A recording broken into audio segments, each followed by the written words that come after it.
Take a deep breath and find yourself.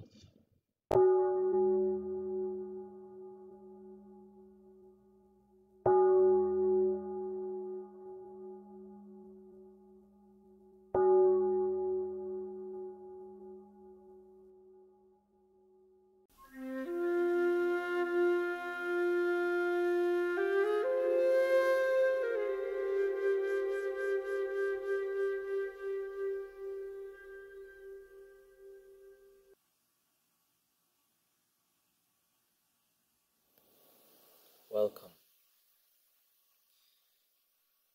Today, I want to talk to you about spirituality. What it means to be a spiritual individual in this modern society.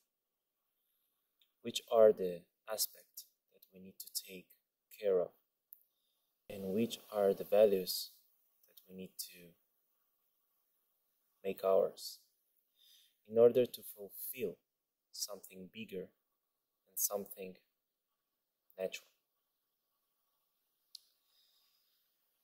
Many of the people today learn that spirituality is a new age and a new era.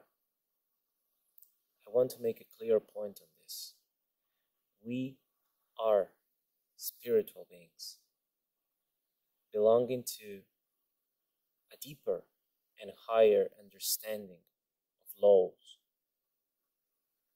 and of realities. We come here to life to experience several parts which can be fractured into emotions, feelings, actions, creations.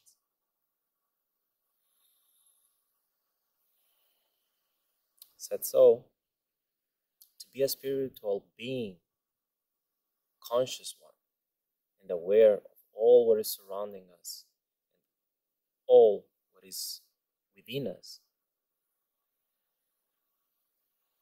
we have to start a process that takes time, patience, values, but most of all, a process that requires you. By saying you, I'm not talking about your physical appearance. I'm not talking about your society representation. I'm not talking about only body. I'm talking about that consciousness that has a beginning and doesn't have an end.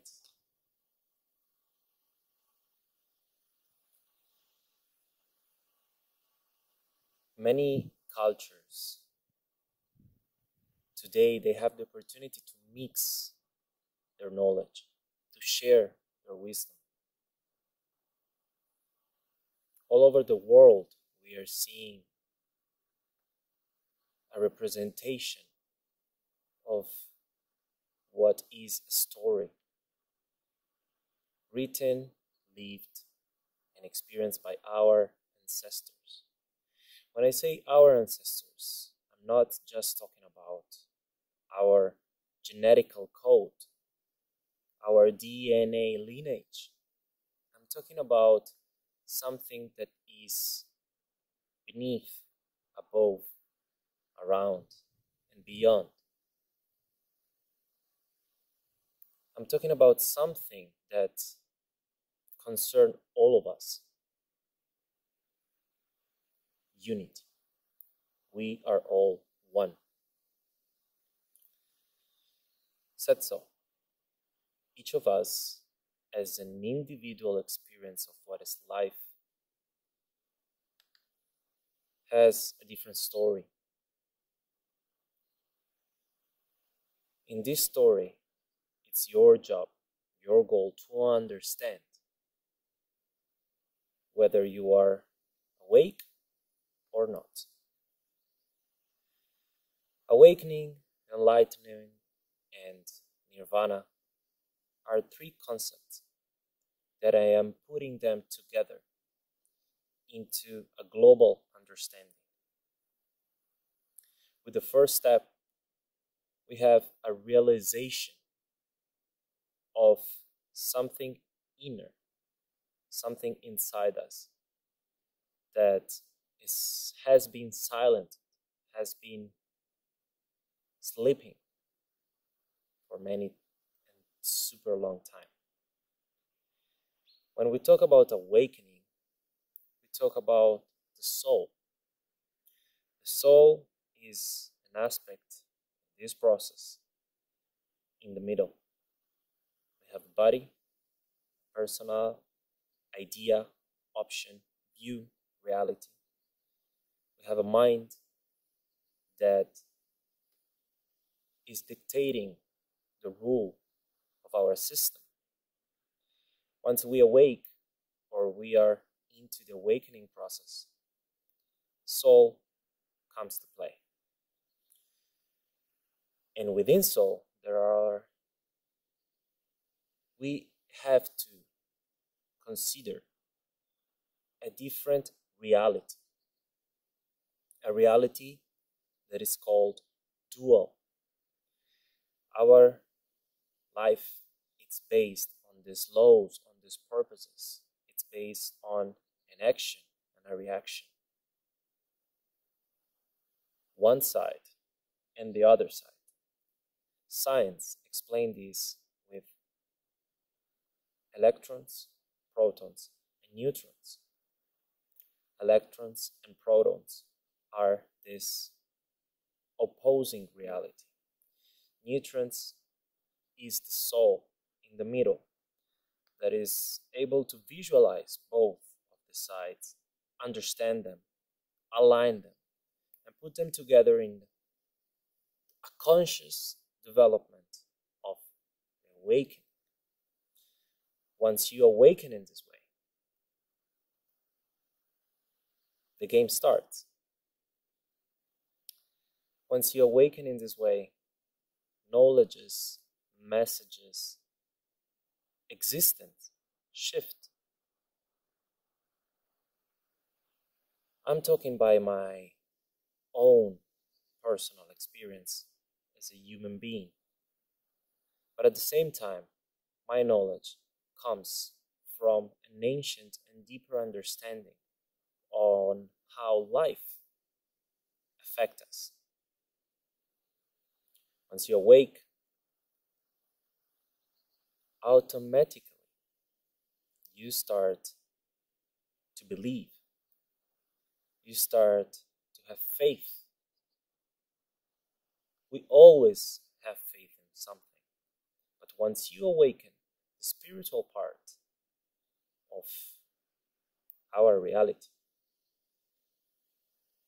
start to send us a message on how to live our life, a message on how to interact with the outer world, and a message on how to balance our inner experiences in order to transcend our physical body as a consciousness and understand deeper and higher parts. This is a so-called awakened consciousness. During the process of awakening and after, it comes for you the moment to choose something. And by choosing something, I'm not saying to you to choose one of these two parts. I'm saying to you that you must make a choice as a human being, as a spiritual consciousness, as a higher consciousness. Once you do so, automatically your life changes. Every time you make a change, every time you make a decision, every time you face a challenge and move forward towards any direction, there is an effect of a reaction. What you think, you materialized. what you feel, you experience it.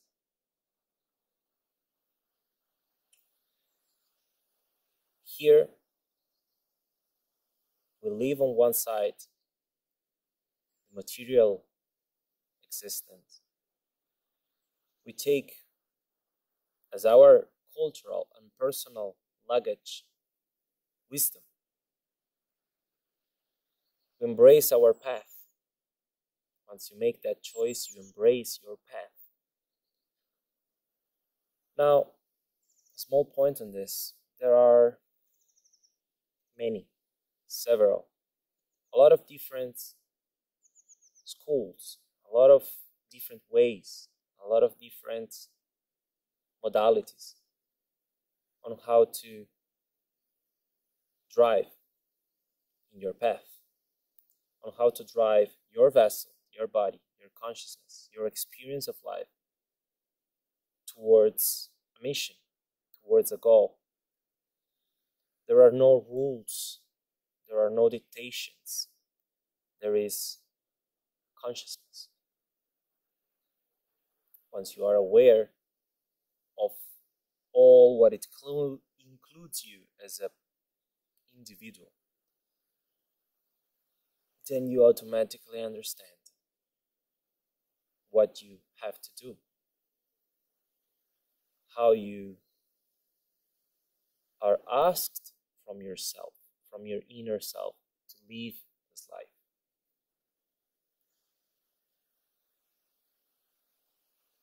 Said so, in this first introduction, this is the criteria of the awakening.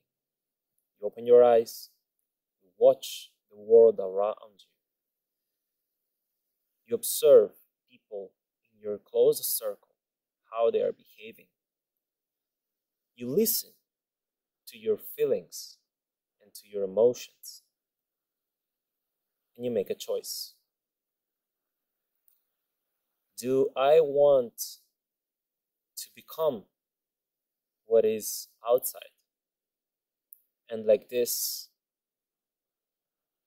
live my life towards an ending point, death, physical death, according to what is outside and not inside? So according to societies, according to systems, according to families, according to thoughts, according to fear, according to a lot of blockages that are there for you to understand.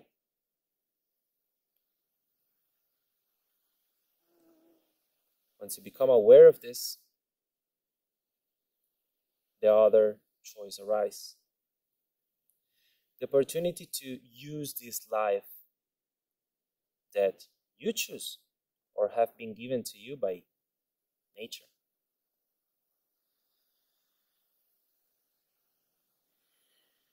To follow your ancestors. And by your ancestors, I'm not only referring to those that physically had an existence before you. I'm referring to that spirit that created life. I'm referring to that desire of fulfilling a creation of something beautiful and bigger in another dimension. You are part of this. You are this. Once you think about this, once you make it yours, you understand your clear mission. Each one of us on this planet and on other ones has a mission, spiritual purpose, a way of living this life that have been written, have been reviewed, have been told. This is your story. You come into a room, into a world, and you bring something to this world. You take, but you cannot always take for granted. You take, you analyze, you clean, you give. I don't want to dive so much into this now because I want this to be a point for you to make questions to yourself, to the internet, to people that you felt, you knew, always knew something more about our world, about our existence. But like all of us, or most of us, they are keeping it inside.